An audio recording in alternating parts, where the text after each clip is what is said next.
इस वक्त की बड़ी खबर आपको बता दें, यूक्रेन पर रूस के अटैक से जुड़ी बड़ी खबर सामने आ रही है। यूक्रेनी एयर डिफेंस को तबाह कर रहा है रशिया। ब्रिटिश खुफिया एजेंसी की रिपोर्ट में इस बात का दरअसल खुलासा हुआ है। रूस की एयर स्ट्राइक और तेज होगी, ये खुलासा ब्रिटेन की खुफिया रिपोर्ट के जरिए हुआ है, जिसके बाद हड़कंप मच गया है। बड़ा दावा किया गया है रूस की एयर स्ट्राइक और ज्यादा तेज होगी। ब्रिटेन की ओर से इस बात का बड़ा दावा किया गया है। ब्रिटिश खुफिया एजेंसी की यह रिपोर्ट, जिसके बाद सनसनी मच गई है। रूस की एयर स्ट्राइक और ज्यादा तेज होगी और ज्यादा विध्वंसक होगी। यूक्रेन की राजधानी कीव हिरोशिमा बनने वाला है। हिरोशिमा में ज़ेलेंस्की और बाइडेन की मीटिंग के बाद पुतिन ने ऑपरेशन स्टॉर्म लॉन्च कर दिया है। पुतिन की सेना यूक्रेन के शहरों को मिसाइल, ड्रोन और रॉकेट से पाट रही है, लेकिन युद्ध को लेकर अमेरिका ने जो ऐलान किया है उससे पुतिन का पारा इतना ज्यादा बढ़ गया है कि उन्होंने यूक्रेन का नामो निशान मिटा देने का ऐलान कर दिया है। तो सवाल यही है कि आखिर पुतिन यूक्रेन का सर्वनाश कैसे करेंगे? क्या पुतिन अब एटमी जलजला लाने जा रहे हैं? क्या बाइडेन के हथियार यूक्रेन के संहार की वजह बनेंगे? इसी का एनालिसिस कर रही है आज की हमारी पहली और एक्सक्लूसिव वॉर रिपोर्ट।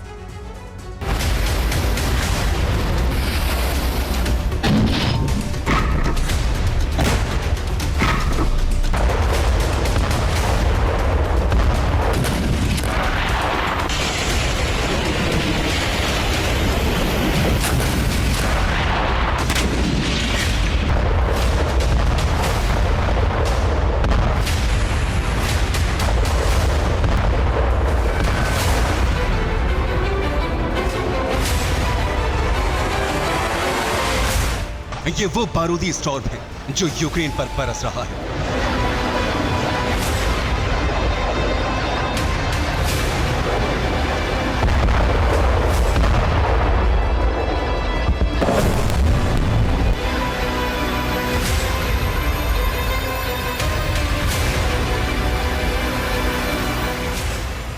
ये रूस का वो तूफान है जिसमें यूक्रेन मिटता जा रहा है।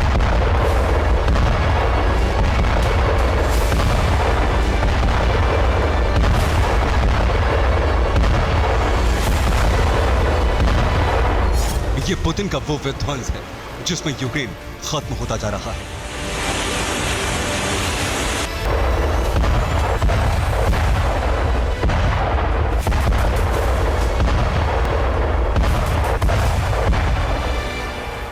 पुतिन के क्रोध का लेवल इतना हाई है कि वो यूक्रेन का सर्वनाश करने के लिए सबसे बड़ा और विध्वंसक सैन्य अभियान लॉन्च कर रहा है।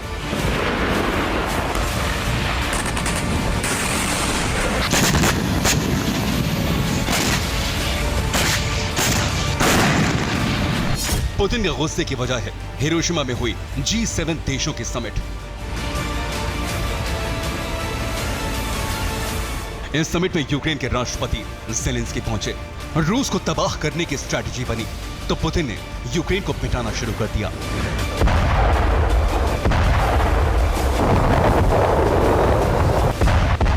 जिस वक्त ज़ेलेंस्की हिरोशिमा में थे उस वक्त पुतिन यूक्रेन को बारूद से जला रहे थे।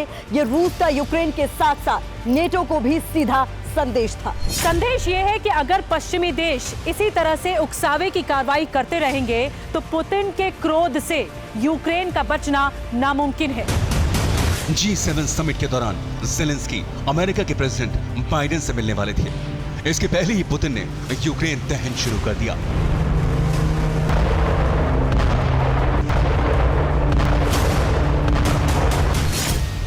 रूस ने 12 स्टॉर्म शैडो मिसाइल्स को तबाह कर दिया। ये वही मिसाइल्स हैं जो यूक्रेन को ब्रिटेन से मिली हैं। इसके अलावा पुतिन की सेना ने अमेरिका के JBU-3212 गाइडेड बम को भी इंटरसेप्ट कर दिया।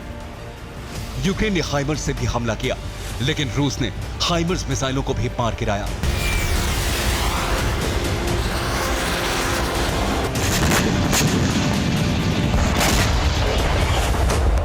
यूक्रेन की बर्बादी का ऐलान किसी और ने नहीं बल्कि रूसी रक्षा मंत्रालय ने बयान जारी कर किया। असल में यूक्रेन को जब से स्टॉर्म शैडो मिसाइल्स मिली हैं, वो क्रेमलिन समेत रूस के अंदर बड़े हमले की कोशिश कर रहा है, लेकिन यूक्रेनी फोर्स के हमले कामयाब नहीं हो पा रहे। रूस का S-400 यूक्रेन की मिसाइलों का काल बन जाता है।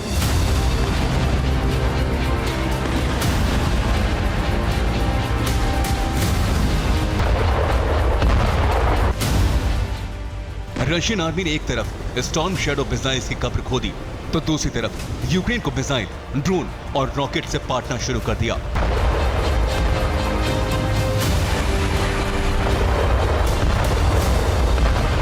ये एक्शन तब शुरू हुआ जब क्रेमलिन का ऑर्डर आया। पुतिन ने अपनी सेना के लिए एक सूत्रीय कार्यक्रम जारी कर दिया है। यह कार्यक्रम है कीव पर कब्जा। पुतिन ने अपने वॉर कमांडर से कह दिया है कि उन्हें हर हाल में कीव चाहिए। इसके लिए अगर एटमी बरसात भी करनी पड़े तो करें।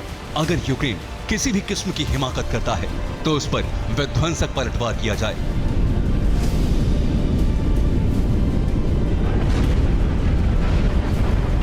पिछले एक हफ्ते में रूस की आक्रामकता बहुत बढ़ गई है। रूसी फौज भीषण आक्रमण पर आक्रमण कर रही है। इसकी तस्दीक पिछले कुछ दिनों में रूस की तरफ से हुए एयर अटैक कर रहे हैं। एक हफ्ते से रूस की स्ट्राइक बहुत ही विध्वंसक हो गई है। पुतिन यूक्रेन में बारूदी प्रलय ला रहे हैं। 14 मई को रूस ने यूक्रेन के 25 शहरों पर मिसाइलों की बरसात की। 17 मई की बात करें तो यूक्रेन के 15 शहरों को तबाह कर दिया। बात 18 मई की तो रूसी हमले में यूक्रेन के 18 शहरों को दहला दिया और फिर 19 मई को रूस ने यूक्रेन के 20 शहरों को बारूद से पाट दिया। तो 20 मई को यूक्रेन के 17 से ज्यादा शहर तबाह कर दिए गए। हमले का ये स्केल ऐलान कर रहा है कि रूस की स्ट्राइक कम होने की बजाय लगातार बढ़ती जा रही है।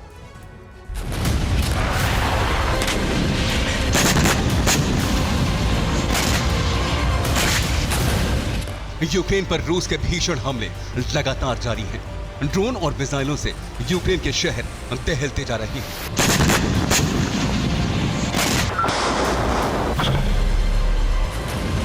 रूस ने 24 घंटे से विध्वंसक ड्रोन की बारिश कर दी है। यूक्रेन का दावा है कि उसने रूस के 18 ड्रोन्स को हवा में ही ढेर कर दिया। पर सच ये है कि रूस लार्ज स्केल पर अटैक कर रहा है। इतने मिसाइल्स और ड्रोन दाग रहा है कि उन्हें इंटरसेप्ट करना यूक्रेन के पास की बात नहीं।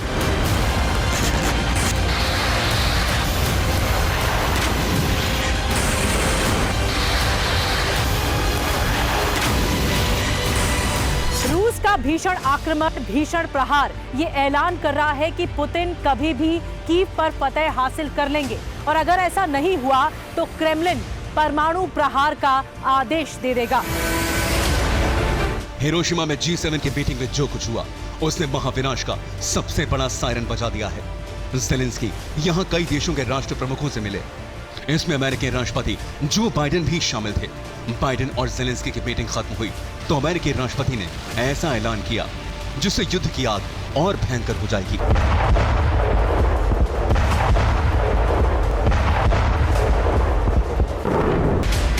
बाइडेन ने बारूद देने का ऐलान किया तो ज़ेलेंस्की का जोश 7वें आसमान पर पहुंच गया।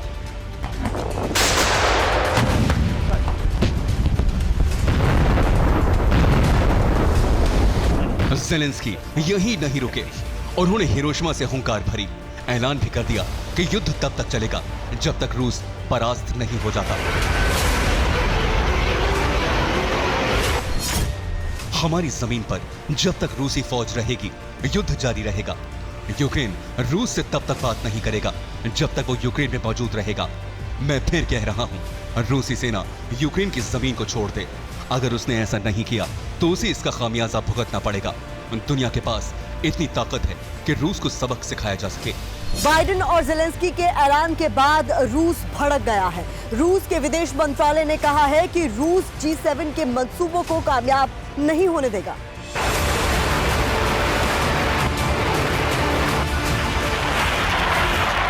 रूस ने यह भी ऐलान किया कि अमेरिका की अगुवाई में अगर पश्चिमी देश इसी तरह से युद्ध की आग में पेट्रोल डालते रहेंगे तो वो दिन दूर नहीं जब रूस एटमी विस्फोट कर देगा।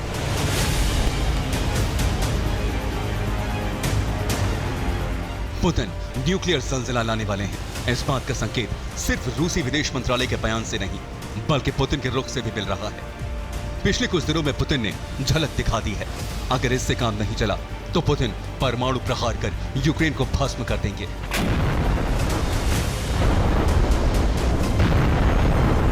Bureau report, TV9 Bharatvarsh. बड़ी खबर हमें मिल रही है। यूक्रेनी पोजीशन पर रूस का विध्वंसक प्रहार हुआ है। यूक्रेन पर ग्लाइड बॉम्ब से विध्वंसक अटैक हुआ है। रूस की स्ट्राइक का वीडियो भी सामने आया है, जहां पर ग्लाइड बॉम्ब का इस्तेमाल करते हुए यह हमला किया गया है। तस्वीरें आपके सामने है, किस तरीके से हुआ है हमला, ये आप साफ तौर पर देख सकते हैं। रूस की स्ट्राइक का वीडियो भी सामने आ गया।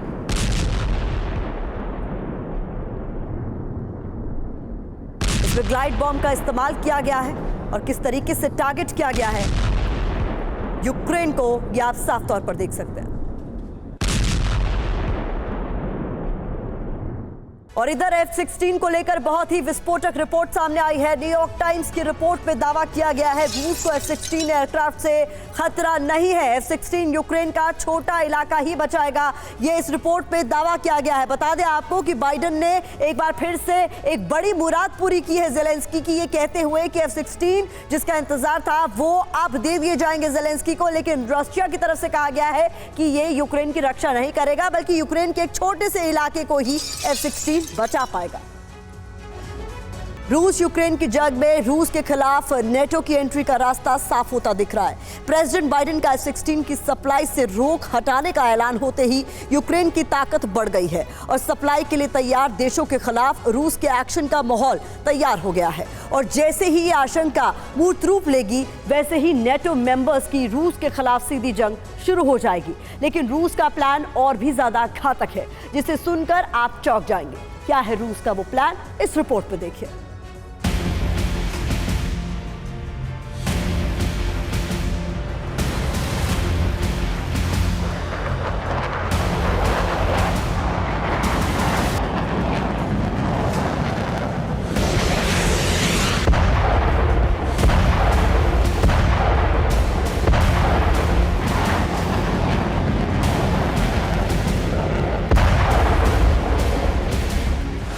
तारीख 20 मई 2023, जगह क्रेमलिन, मॉस्को। रूस के पावर सेंटर की तैयारी का अंदाजा लगा पाना किसी के लिए भी मुमकिन नहीं है। रणनीतिक कदम उठाने में इस पावर सेंटर का कोई आसानी नहीं। जैसे ही बाइडेन ने यूक्रेन को F-16 की सप्लाई का रास्ता साफ किया, वैसे ही रूस का बारूदी प्लान बदल गया।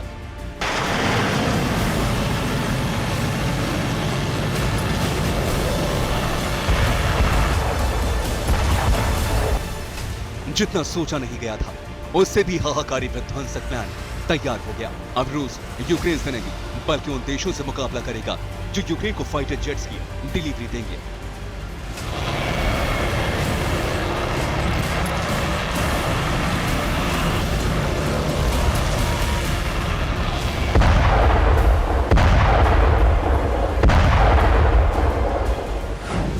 इसमें सबसे पहले रूस के टारगेट पर होगा पोलैंड और स्लोवाकिया, जिन्होंने जंग में 27 मैग फाइटर प्लेन यूक्रेन को दिए थे। इसके बाद टारगेट होगा नॉर्वे, जो F-16 देने की तैयारी में है। जबकि नीदरलैंड्स और डेनमार्क पर कार्रवाई तब होगी जब वो यूक्रेन को डिलीवरी दे चुके होंगे। इसके अलावा Finland, Sweden, Norway, UK, Germany, Italy, Hungary और रोमानिया में भी रूस का बारूद बरसेगा। और यह बारूद रूस की ऐसी विनाशकारी मिसाइलों से नहीं बरसेगा जिसे ब्लैक सी, बाल्टिक सी, बेलारूस या रूस से दागा जाएगा, बल्कि यह बारूद बरसेगा आसमान से। क्योंकि अमेरिका की F-16 वाले दांव का मुंहतोड़ जवाब रूस अपने अंदाज में देना जानता है।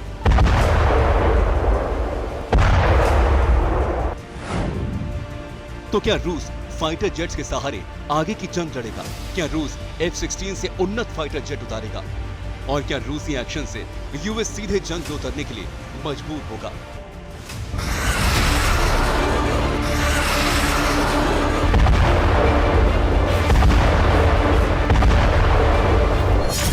इन सवालों के जवाब क्रेमलिन की तैयारी में छिपे हैं। और जवाब यह है, यूक्रेन को F-16 की सप्लाई का रास्ता साफ करते ही अमेरिका ने जंग का जोखिम बढ़ा दिया है। रूस की जंगी तैयारी का स्तर नेटो और अमेरिका के खिलाफ बारूदी एक्शन वाला है।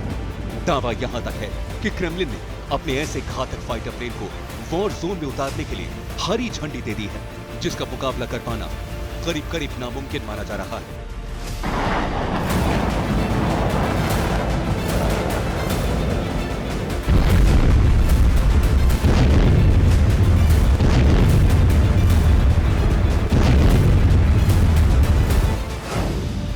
रूस का यह फाइटर प्लेन है सुखोई Su-57। जी हाँ, आपने बिल्कुल सही सुना। Su-57 चेकमेट फाइटर जेट 5वीं पीढ़ी का वो योद्धा जिसका दुनिया में कोई दूसरा सानी नहीं है, और वो प्लेन जो रूस से उड़ान भरकर यूरोपियन देशों पर आसमान से तबाही मचा देगा, लेकिन उसे इंटरसेप्ट कर पाना मुश्किल हो जाएगा।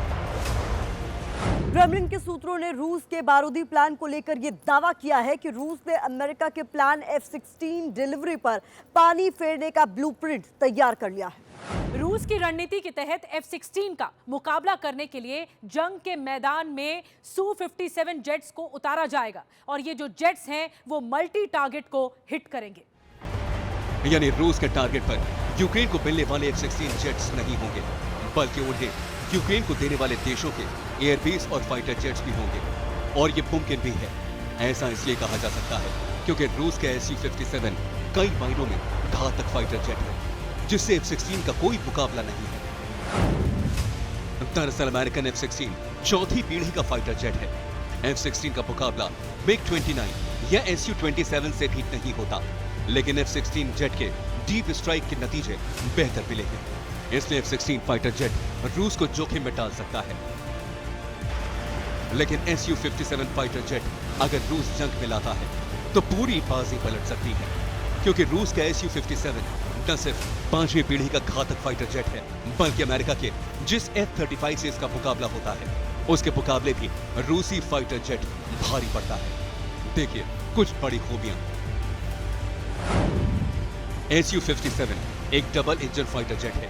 जंग में रूस का यह प्लेन मल्टी रोल भूमिका निभा सकता है। वहीं इसकी स्टेल्थ खूबी रडार को चकमा देने में माहिर है। इसके अलावा ये प्लेन इलेक्ट्रो ऑप्टिकल सिस्टम से लैस है। साथ ही ये 6350 किलो से ज्यादा पेलोड ढोने में सक्षम है। यानी स्थिति पूरी साफ है और रूस का प्लान अब डायरेक्ट नेटो से मुकाबले का है। यानी F-16 अगर रूस के खिलाफ इस्तेमाल होता है तो अमेरिका के चौथी पीढ़ी के फाइटर जेट्स को न सिर्फ रूस कबाड़ साबित करने की कोशिश करेगा, बल्कि तबाही का ऐसा बवंडर उठाएगा जिसकी कल्पना भी डरावनी है। और यह अनुमान नहीं, बल्कि रूस की तरफ से ऐसा ऐलान हो चुका है।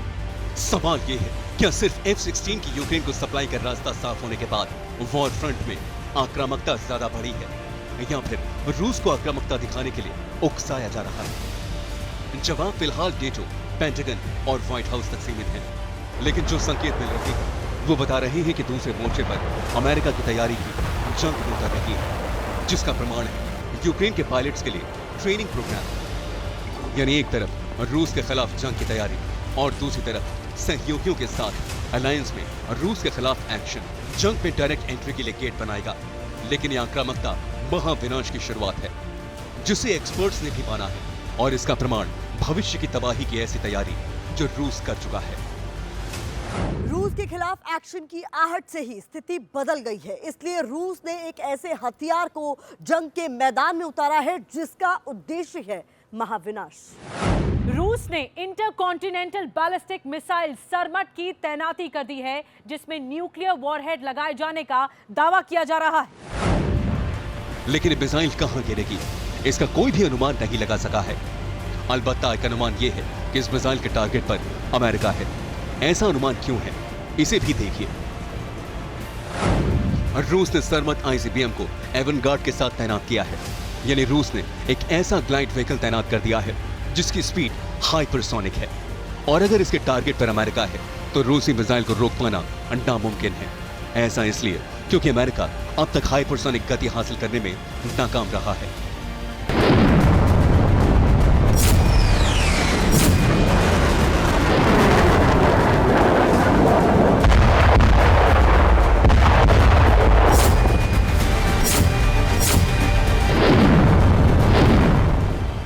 यानी रूस के हाइपरसोनिक हथियार को रोक पाना अमेरिका ही नहीं, वेस्टर्न वर्ल्ड के किसी भी देश के बस की बात नहीं, जिससे स्थिति साफ है कि यह जंग अब ऐसी हो सकती है जिसकी कल्पना भी नहीं की जा सकती। मुमकिन है कि दुनिया में पहला न्यूक्लियर बम इस्तेमाल करने वाला अमेरिका खुद न्यूक्लियर हथियार का शिकार हो जाए। Bureau report, TV9 Bharatvarsh.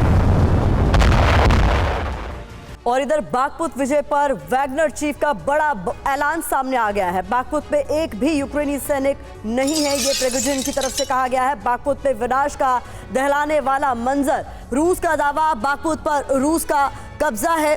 Zelensky ने रूसी दावे को प्रोपेगेंडा बताया है। तो इधर रूस की तरफ से आधिकारिक बयान सामने आता है, उधर ज़ेलेंस्की कहते हैं कि ये कुछ नहीं बल्कि प्रोपेगेंडा है। तो दोनों तरफ से अपने अपने दावे किए जा रहे हैं। पूरे 9 महीने बाद बाखमुत पर रूस का कब्जा हो गया है। इस कब्जे से जहां वैगनर लड़ाकों में जश्न का माहौल है, वहीं कीव में कोहराम मचा हुआ है, क्योंकि बाखमुत के बाद अब वैगनर लड़ाके दूसरे इलाकों की तरफ कब्जे के लिए बढ़ेंगे और वहां भी वैसे ही तबाही मचा सकते हैं जैसे कि बाखमुत में उनकी ओर से मचाई गई। एक खूबसूरत शहर पूरी तरीके से बर्बाद हो चुका है। अब सवाल उठ रहा है कि क्या जंग आग में झुलसते पूरे यूक्रेन का अंजाम भी वैसा ही हो जाएगा जैसा बाखमुत का किया गया, जैसा बाखमुत में हुआ? क्या तबाही का विध्वंसकारी दौर अभी आना बाकी है? आखिर क्या है पुतिन का अगला प्लान? जानिए हमारे इस रिपोर्ट में, बाखमुत के बाद कौन?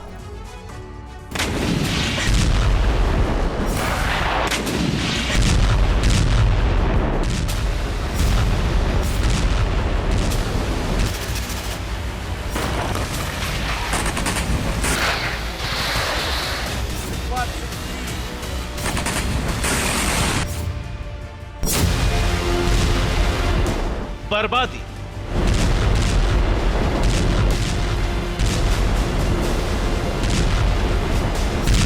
तबाही,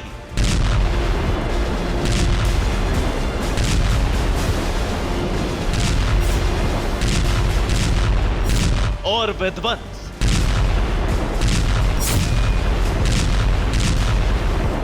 चारों तरफ धुआं ही धुआं, मलबे का ढेर। पूरा शहर जो आसमान को छूता दिखता था, आज वो जमींदोज हो चुका है।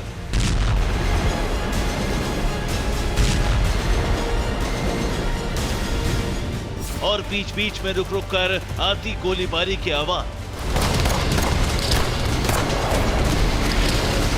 ये आज का बाखमुत है, जो एक वक्त में खुशहाल जिंदा दिल शहर था। लेकिन आज बाखमुत से आई बर्बादी की तस्वीरें बता रही हैं कि कैसे इस शहर में तबाही हुई है। उसी तबाही से निकल कर आई है रूस की जीत। मलबे में तब्दील हो चुकी इमारतों के ढेर पर खड़े होकर रूसी झंडे लहराए जा रहे हैं। जीत का जश्न मनाया जा रहा है।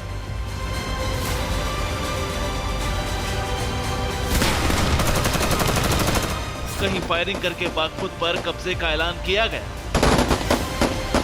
कहीं शैंपेन के साथ जश्न मनाया गया, क्योंकि बाखमुत पर अब रूस का कब्जा है और इसका ऐलान वैगनर ग्रुप के चीफ प्रिगोजिन ने किया है। बाखमुत पर रूस की जीत से साफ हो गया है कि रूस किसी भी कीमत पर कब्जा किए हुए इलाकों को नहीं छोड़ेगा, फिर चाहे यूक्रेन कितना ही जोर लगा ले, क्योंकि यूक्रेन पिछले कुछ वक्त में हावी होता दिख रहा था।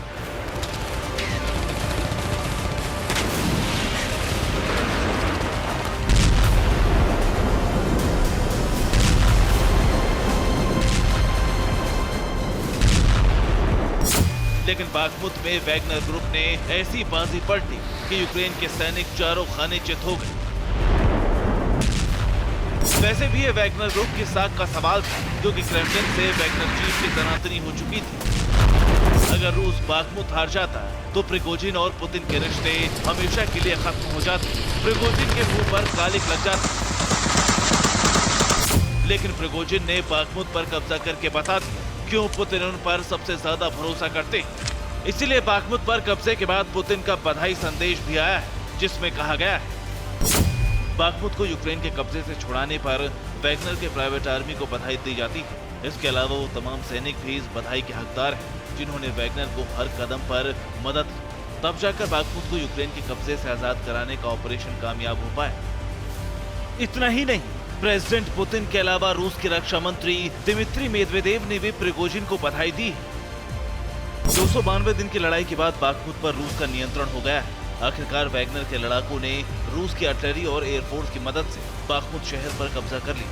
बाखमुत की एक लंबी लड़ाई अब खत्म होगी, लेकिन दूसरे इलाकों को आजाद कराना जारी रहेगा। यानी ये साफ हो जाता है कि बाखमुत से आगे भी रूस इसी तरह विध्वंस जारी रखेगा और इसमें वैगनर ग्रुप पर भरोसा जताया जाता रहेगा, क्योंकि वैगनर ने मारियोपोल की तरह बाखमुत पर कब्जा कर दिखाया है।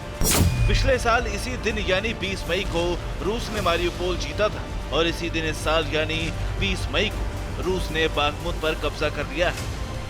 मारिउपोल पर जीत के करीब 3 महीने बाद मिशन बाखमुत शुरू हुआ था। इसीलिए अंदाजा लगाया जा रहा है कि पुतिन अब वैगनर चीफ को यूक्रेन के किसी दूसरे इलाके पर कब्जे का आदेश दे सकते हैं। और वैगनर चीफ भी बड़े जोश में रूसी झंडा लहराकर बता रहे हैं वो अगले मिशन के लिए तैयार है। बाखमुत में कई जगहों से वैगनर लड़ाकों के जश्न की तस्वीरें आई, लेकिन जश्न की तस्वीरों में भी बाखमुत की तबाही साफ दिखती है, क्योंकि पिछले 9 महीने से ज्यादा वक्त से बाखमुत में यूक्रेन और रूस के सैन्य आमने सामने की जंग लड़ रहे थे।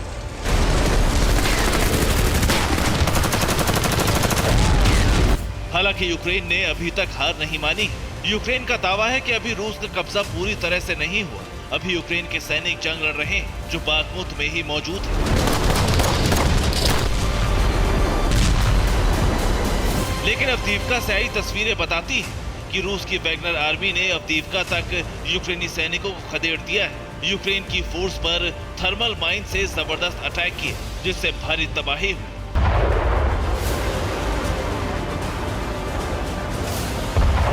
कहीं गोलीबारी, कहीं जश्न। बाखमुत में करीब 47,000 वैगनर लड़ाके मौजूद हैं, जो बाखमुत विजय को सेलिब्रेट कर रहे हैं। ये जीत रूस के लिए इसलिए भी अहम हो जाती है क्योंकि बाखमुत को जीतने में काफी लंबा वक्त लगा है। 1 अगस्त 2022 को बाखमुत की लड़ाई शुरू हुई थी। पोपासना से बाखमुत की ओर रूसी लड़ाकों को भेजा गया था। अक्टूबर 2022 में वैगनर ग्रुप के लड़ाकों को बाखमुत वॉर की जिम्मेदारी दी गई थी। मार्च 2023 बाखमुत नदी पर वैगनर ग्रुप ने कब्जा किया था और 20 मई 2023 को वैगनर ने पूरे बाखमुत पर जीत का दावा कर दिया, जिसमें बताया गया कि यूक्रेन के 35,000 सैनिक बाखमुत से भाग गए। अब रूस के लिए बाखमुत के बाद स्लोवियांस्क और क्रामातोर्स्क पर कब्जे का रास्ता साफ हो गया है। एक बार इन दोनों पर कब्जा हुआ तो पूरा डोनेट्स्क रूस के कब्जे में होगा। इन दोनों जगहों पर बाखमुत जैसी रणनीति रूस अपना सकता है। बाखमुत पर जीत पुतिन के लिए इसलिए भी एडवांटेज है क्योंकि यूक्रेन को नाटो से विध्वंसक हथियार मिल रहे हैं। तब बाखमुत जीतकर वैगनर ने बता दिया कि वो कितने खूंखार हैं, क्योंकि कुछ दिन पहले वैगनर चीफ ने हथियारों की कमी का हवाला दिया था, जिसके बाद चेचन्या लड़ाकों और रूसी फोर्स से मदद मिली तो बाखमुत पर कब्जा पाया। हाँ, ये अलग बात है कि पूरा बाखमुत बर्बाद हो गया। ये 9 महीने पहले का बाखमुत है और ये आज की तस्वीर है जब बाखमुत पर रूस कब्जा कर चुका है। रूस और यूक्रेन दोनों ने बाखमुत में ही सबसे अधिक सैनिक गंवाए। युद्ध से पहले बाखमुत में 70,000 की आबादी थी और इस वक्त पूरा बाखमुत करीब करीब खाली हो चुका है। बाखमुत में कोई भी बिल्डिंग रहने लायक नहीं बची। एक तरफ मलबा बिखरा पड़ा है। कई इमारतें ऐसी हैं जहां यूक्रेनी सेना ने बंकर बनाए हुए थे, जिन पर रूस ने कब्जा कर लिया है। बाखमुत रणनीतिक सामरिक लिहाज से बेहद अहम है। पूर्वी हिस्से के इस शहर को खोने से अब यूक्रेन को पूरे देश पर कब्जे का डर है। बाखमुत जाने का खौफ जेलेंस्की के चेहरे पर साफ दिखाई देता है, लेकिन अभी तक यूक्रेनी रक्षा मंत्रालय ने जंग हारने की बात कबूल नहीं की। दरअसल ऐसा करके यूक्रेन ये दिखाने की कोशिश कर रहा है कि वो अभी भी जंग में बना हुआ है, जबकि सच्चाई ये तस्वीरें बयां कर रही है, जिसमें वैगनर लड़ाके हाथ में रूसी फ्लैग लेकर बाखमुत विजय का जश्न मना रहे हैं। TV9 भारतवर्ष। बड़ी खबर बता दें आपको, उगलेदार में भी यूक्रेन की बड़ी हार हुई है। रूस ने यूक्रेनी यूनिट को खदेड़ा। उगलेदार से आगे बढ़ रही है रूसी फौज। ये बड़ा अपडेट मिल रहा है। यूक्रेन के कई इलाकों में भीषण प्रहार भी हुआ है। तो ये इस वक्त का बड़ी खबर है, बड़ा अपडेट है। उगलेदार में भी यूक्रेन की बड़ी हार। रूस ने यूक्रेनी यूनिट को यहां से खदेड़ दिया है। तो रूस ने यूक्रेनी यूनिट को यहां से खदेड़ दिया है। उगलेदार से भी आगे बढ़ रही है रूसी फौज। तो बाखमुत के बाद अब नजर उगलेदार पर। बाखमुत में युद्ध खत्म हो चुका है। अब रूसी सेना यूक्रेन के दूसरे इलाकों पर कब्जा करने के लिए लगातार आगे बढ़ रही है, आगे का रुख कर रही है। बाखमुत जीत के बाद पुतिन ने कीव पर कब्जे का प्लान भी सेट कर लिया है। बाखमुत के बाद अब यूक्रेन के किन शहरों पर जीत हासिल करनी है, पुतिन ने अपनी फोर्स को यह बात बिल्कुल क्लियर कर दी है। ऐसे में नए फ्रंट भी खुल गए हैं। यूक्रेन के वो 15 विस्फोटक स्पॉट कौन से हैं जहां अब रूसी सेना महाविनाश की कहानी लिखने की तैयारी कर चुकी है? देखिए हमारी इस खास रिपोर्ट में।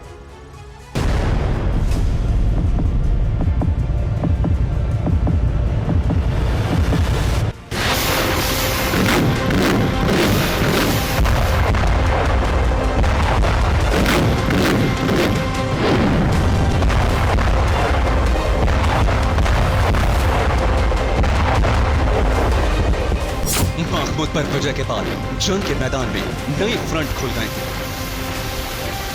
बाखमुत जीतने के बाद रूसी सेना के हमले काफी तेज हो गए हैं।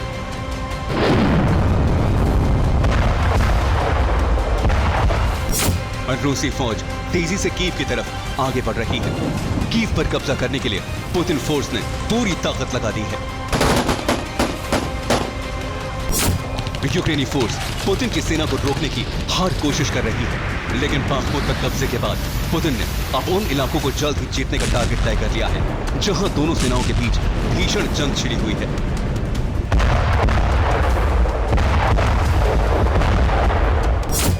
मैप के जरिए आपको दिखाते हैं कहां-कहां दोनों सेनाओं की जंग जारी है। Kyiv, Lviv, Chernihiv, Zaporizhzhia, Kharkiv, Avdiivka, Kherson, Mykolaiv, Kupiansk, Dniprovsky, Marinka, Lyman, Sumy और ओडेसा ये यूक्रेन के वो इलाके हैं जहां इस वक्त भीषण बारूद बरस रहा है, जहां से हर घंटे डराने वाली तस्वीरें आ रही हैं।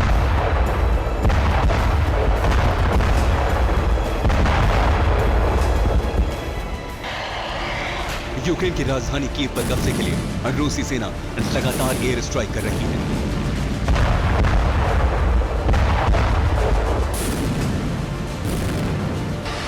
कीव पर रूसी फोर्स ने पिछले 24 घंटों के अंदर घातक ड्रोन अटैक किए। एक ही दिन में रूसी सेना ने 18 शाही ड्रोन से हमला किया।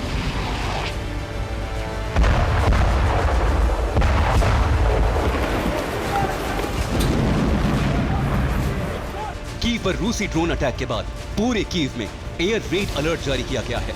हालांकि इस बीच यूक्रेनी डिफेंस फोर्स ने दावा किया कि उसने कई रूसी ड्रोन्स को मार गिराया, लेकिन यूक्रेन के इन दावों के बावजूद रूस का मिशन कीव कितना कामयाब रहा है यह जानना भी जरूरी है। मई महीने में 11 बार कीव पर हमला किया गया। रूस ने ड्रोन और मिसाइल से कीव पर हमला किया। कीव पर मई महीने में 300 से ज्यादा ड्रोन और मिसाइल अटैक हुए। ज्यादातर रूसी ड्रोन और मिसाइल्स इंटरसेप्ट की गई। पश्चिम से मिले डिफेंस सिस्टम कीव के लिए कवच बनते रहे।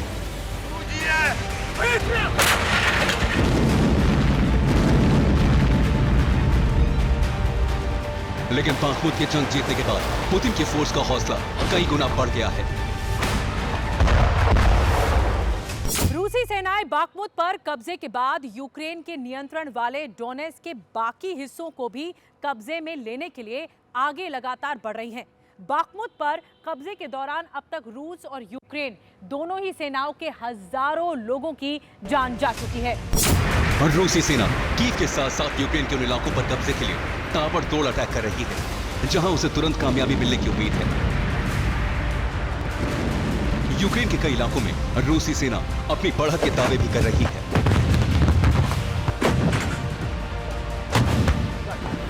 बाखमुत पर जीत के बाद रूस की आर्टिलरी यूनिट ने यूक्रेन पर भीषण हमले में MSTAS और MSTA-B का भरपूर इस्तेमाल किया।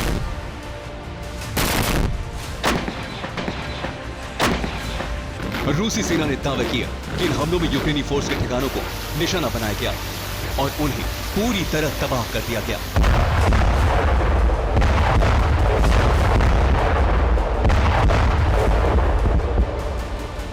बाखमुत पर कब्जे के बाद अवदीवका में रूसी फोर्स ने भीषण अटैक का दावा किया।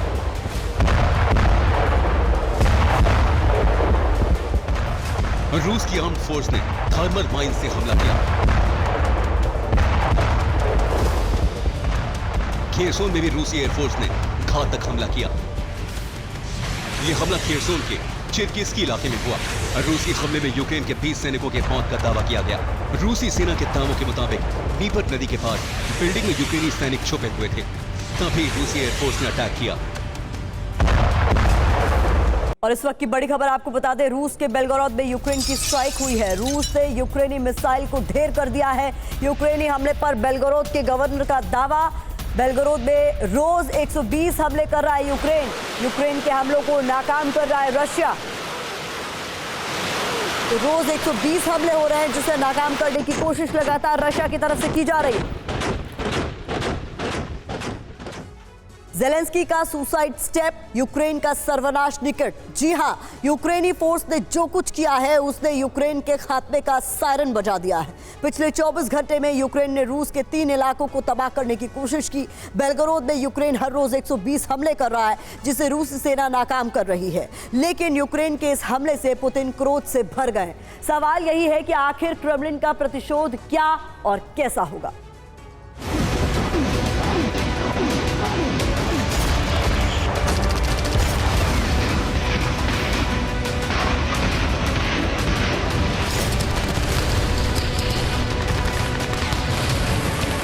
रूस वार कर रहा है तो यूक्रेन प्रहार कर रहा है।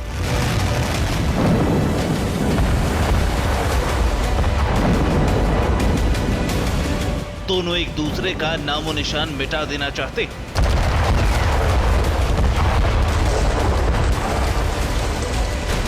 यही वजह है कि युद्ध अब फाइनल फेज में पहुंच चुका है।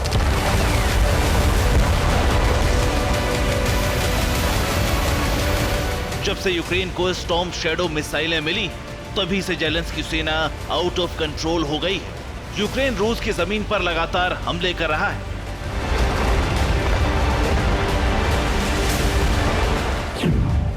क्रीमिया, सेवास्तोपोल, बेलगोरोद, मारियोपोल और ज़ेपोरिज़िया जैसे इलाकों में रूसी सेना पर मिसाइल और ड्रोन अटैक हो रहे हैं। रूस यूक्रेन की ब्लैक सी फ्लीट को भी टारगेट कर रहा है। लेकिन अब जेलेंस्की सेना ने जो कुछ किया है उसने यूक्रेन के खात्मे का सिग्नल दे दिया है।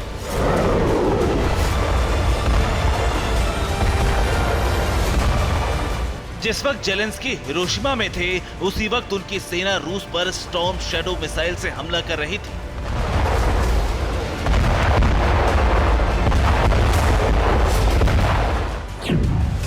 रूस पर यूक्रेन का पहला अटैक।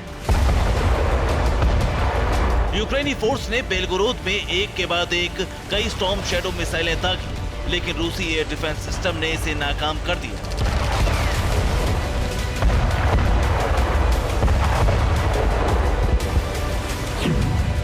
रूस पर यूक्रेन का दूसरा अटैक। बेलगोरोद की तरह ही यूक्रेन ने मारियोपोल में रशियन पोजीशन पर धावा बोला। यहां भी एयर स्ट्राइक की कोशिश की गई, लेकिन रूसी एयरफोर्स ने इसे भी फेल कर दी। रूस पर यूक्रेन का तीसरा अटैक। यूक्रेन ने रूस के कब्जे वाले ज़ेपोरिज़िया में भी हमला किया। कई मिसाइलें रूसी एयरपोर्ट पर आकर गिरी। वही एयरपोर्ट जिसका इस्तेमाल रशियन एयरफोर्स यूक्रेन पर हमले के लिए करती रही।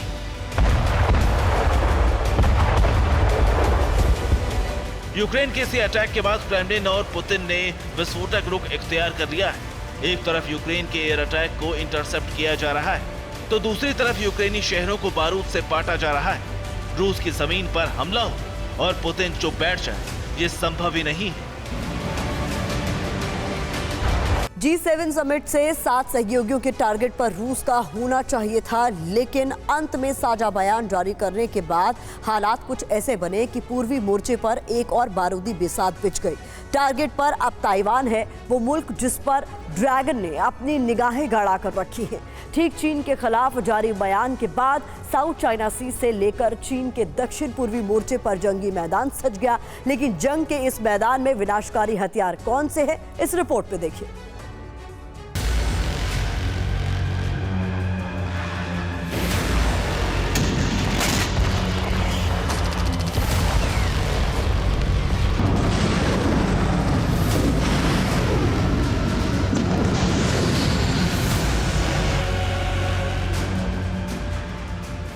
हिरोशिमा में G7 समिट में हिंदुस्तान के प्रधानमंत्री नरेंद्र मोदी और अमेरिकन प्रेसिडेंट बाइडेन की बॉन्डिंग देखते ही ड्रैगनलैंड पर काबिज रेड कारपेट गवर्नमेंट की नसों में खून का दौरा बढ़ गया। और जैसे ही समिट का साझा स्टेटमेंट जारी हुआ, चीन समझ गया कि टारगेट पर सिर्फ रूस नहीं है, बल्कि अमेरिका के निशाने पर चीन खुद है।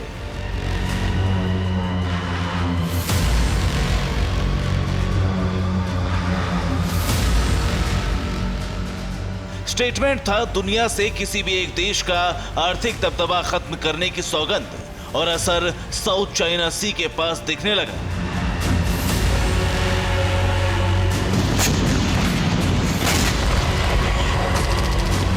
जिस वक्त G7 का स्टेटमेंट जारी हुआ, उसके कुछ पल बाद साउथ चाइना सी के पास चीन की तरफ से हलचल बढ़ने लगी। ताइवान के मुहाने पर चीन की बारूदी तैयारी दिखने लगी। कुछ ही घंटे बाद हालात ऐसे हो गए जैसे जंग का केंद्र नीला समंदर हो।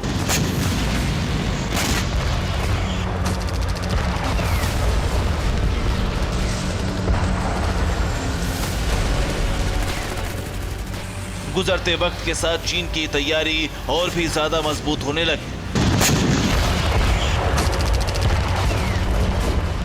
तो वहीं दूसरी तरफ ताइवान में डिफेंस शील्ड एक्टिव की जाने लगी। चीन की आक्रामकता को देखते हुए हर मुमकिन तैनाती ताइवान ने भी की, लेकिन जंग के लिए चीन का उतावलापन भी खुलकर सामने आ गया।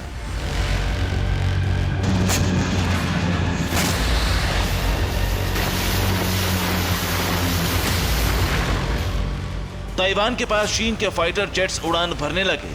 ताइवान के सशस्त्र बलों ने आक्रामकता को भांपकर निगरानी बढ़ा दी, जिसमें चीन के पेट्रोलिंग करने वाले लड़ाकू जेट्स ताइवान से देखे गए। दावा यह भी है कि चीन के फाइटर जेट्स ताइवान के ADIZ में भी दाखिल हुए।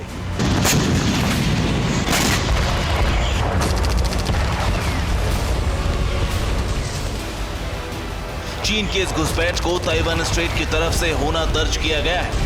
हालांकि इस संबंध में चीन की तरफ से कोई सफाई जारी नहीं की गई, लेकिन चीन ने इस बीच एक ऐसी चाल चली जिससे उस पर लगे आरोपों से बच पाना आसान हो गया।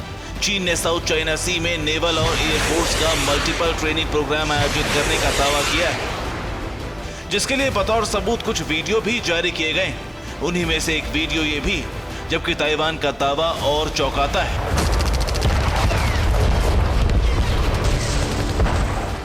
ताइवान ने चीन के 24 प्लेन इंटरसेप्ट करने का दावा किया। इनमें 5 प्लेन लॉजिस्टिक्स के साथ इस्तेमाल होने की सूचना है। वहीं दावा यह भी है कि 12 प्लेन्स ने सेंटर लाइन को पार किया था और यही 12 प्लेन ताइवान के एयर डिफेंस आइडेंटिफिकेशन जोन में दाखिल हुए थे। लेकिन सवाल यह है कि चीन के एक्सरसाइज को ताइवान के खिलाफ जंग का मोर्चा क्यों समझा जाए? क्या सिर्फ इसलिए कि हिरोशिमा में चीन का नाम लिए बिना एक साझा स्टेटमेंट जारी हुआ है जिसका मकसद चीन को टारगेट करना है, या फिर कुछ ऐसा भी है जो बताता है कि चीन का बारूदी एक्शन प्लान तैयार हो चुका है?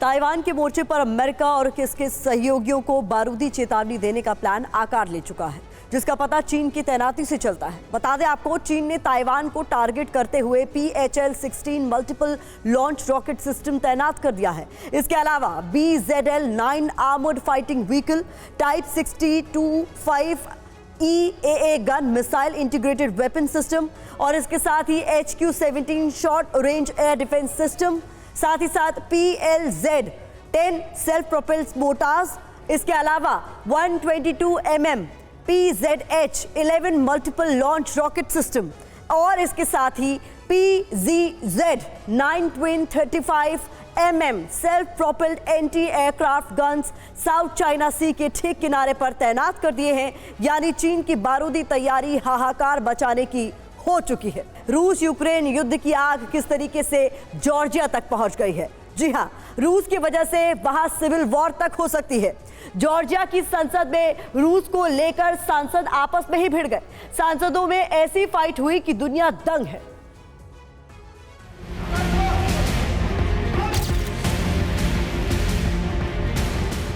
किसी ने घूंसा मारा, किसी ने धक्का मारा, किसी को चार ने घेर लिया, कोई अपना आपा खो बैठा।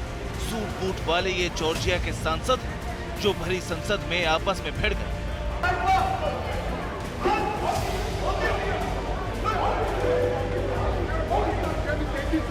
हालांकि पिछले कुछ महीने में 3-4 बार जॉर्जिया की संसद से ऐसी तस्वीरें सामने आ चुकी हैं जब मौजूदा सांसद आपस में लड़ते दिखाई दिए। पिछली दफा सांसदों की इस तरह की हरकत की वजह दूसरी थी, लेकिन इस बार जो वजह है वो बेहद चौंकाने वाली, जिसको लेकर काफी बवाल मचा हुआ है। दरअसल रूस ने जॉर्जिया एयरलाइन पर रूस के लिए सीधी उड़ान पर लगा 4 साल का प्रतिबंध हटा दिया है।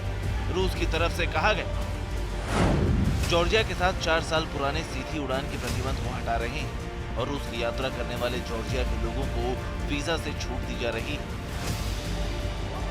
लेकिन रूस के इस ऐलान के खिलाफ जॉर्जिया के प्रेसिडेंट ने विरोध शुरू कर दिया, जबकि जॉर्जिया एयरलाइन कंपनी ने प्रेसिडेंट सलोम की उड़ान पर ही प्रतिबंध लगा दिया। जॉर्जियन एयरलाइन ने बयान जारी किया, आपका स्वागत नहीं है प्रेसिडेंट सलोम सूराबिचविली, जब तक कि आप जॉर्जियाई लोगों के सामने माफी नहीं मांगते। दरअसल ये बैन तमाज गयाशविली ने लगाया है, जो जॉर्जियन एयरवेज के फाउंडर संस्थापक भी हैं।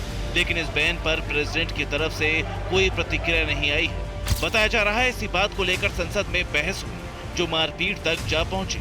आपने उस जनरल डायर के बारे में सुना होगा जिसने जलियांवाला बाग में निहत्थे लोगों पर अंधाधुंध गोलियां बरसाकर उन्हें मौत की नींद सुला दिया था।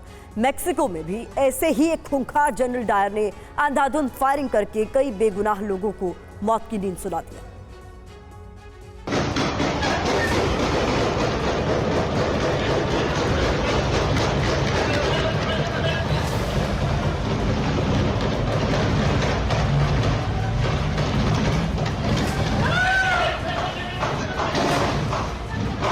एक गनमैन 100 फायर, मेक्सिको में जनरल डायर।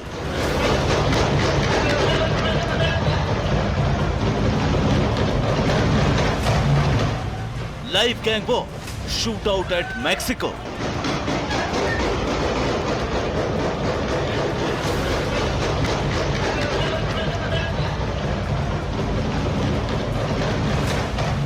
सिर्फ गोलियों की आवाज सुनिए, गिनती भूल जाएंगे।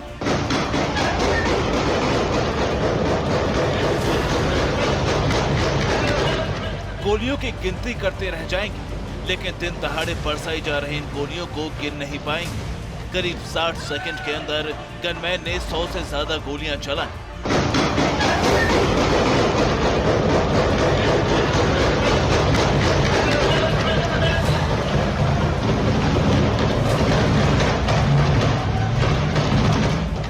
ताबड़तोड़ फायरिंग के दौरान भगदड़ मच गई। लोग जान बचाने के लिए इधर उधर भागने लगे।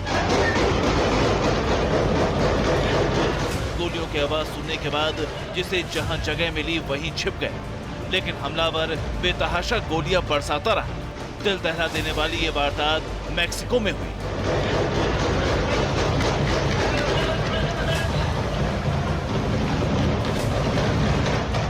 नॉर्थ मेक्सिको के बाजा कैलिफोर्निया में शनिवार को ड्रग माफियाओं के बीच जमकर गैंग वॉर हुई। इस गैंग वॉर में 10 से ज्यादा लोगों की मौत बताई जा रही है। कई लोग घायल भी हो गए। जानकारी के मुताबिक मरने वाले सभी लोग कार रेसर्स थे, जो एक कार रेसिंग शो में हिस्सा लेने आए थे। एक देश के लिए फुटबॉल की दीवानगी दर्द का सैलाब लेकर आई। मध्य अमेरिकी देश अल सल्वाडोर में मैच के दौरान मौत वाली भगदड़ मची। कई जिंदगियां खामोश हो गई।